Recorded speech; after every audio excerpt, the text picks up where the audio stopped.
Why did he do that? It undermines the credibility of the entire White House press office on day one. Don't be so overly dramatic about it, Chuck. You're saying it's a falsehood, and they're giving Sean Spicer, our press secretary, gave alternative facts to that.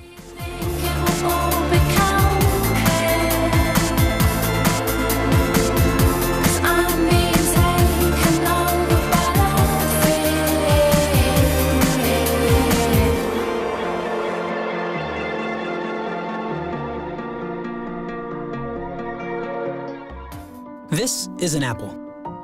Some people might try to tell you that it's a banana. They might scream banana, banana, banana over and over and over again. They might put banana in all caps. You might even start to believe that this is a banana. But it's not. This is an apple. Look, alternative facts are not facts. They're falsehoods. Very many of us will have tuned into the news at 1 as the first obvious opportunity for news coverage of this historic and politically controversial vote. However, BBC News failed even to mention it at all. This omission is utterly extraordinary and can only be explained as a deliberate decision to avoid reporting a victory for the government and leave, thus fueling the growing public perception that BBC News has a persistent editorial bias towards Remain. I am here today to represent Cortland Arrington. I am here today to represent Hadia Pendleton. I am here today to represent Tiana Thompson, who at just 16 was shot dead in her home here in Washington, D.C.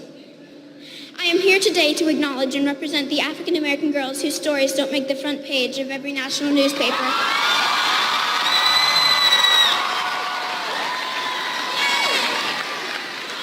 Whose stories don't lead on the evening news.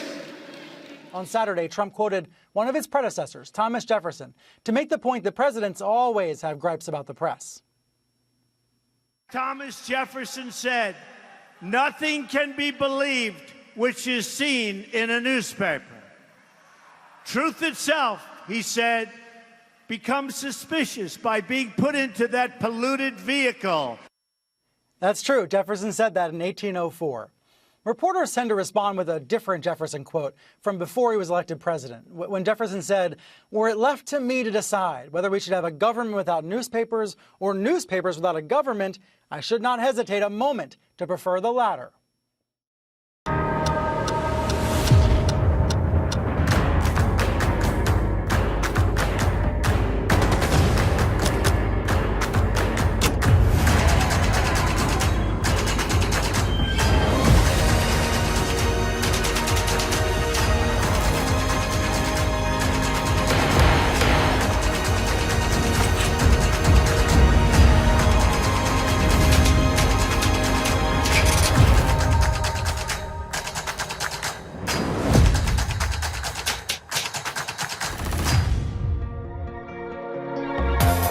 Life's about film stars and less about mothers. It's all about fast cars and cussing each other. But it doesn't matter, cause I'm packing plastic, and that's what makes my life so fantastic. And I am a weapon of massive consumption, and it's not my fault, it's how I'm programmed to function. I look at the sun and I look in the mirror. I'm on the right track, yeah, we're on to a winner.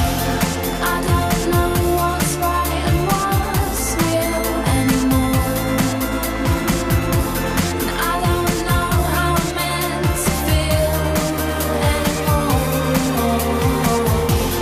When do you think it will all become clear? 'Cause I'm being taken over by In 1998, after having been swept up into an improbable romance, I was then swept up into the eye of a political, legal, and media maelstrom like we had never seen before. Remember, just a few years earlier, news was consumed from just 3 places: reading a newspaper or magazine, listening to the radio, or watching television. That was it. But that wasn't my fate.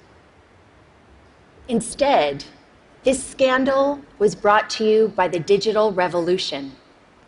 That meant we could access all the information we wanted, when we wanted it, anytime, anywhere. And when the story broke in January 1998, it broke online. It was the first time the traditional news was usurped by the internet for a major news story. A click that reverberated around the world.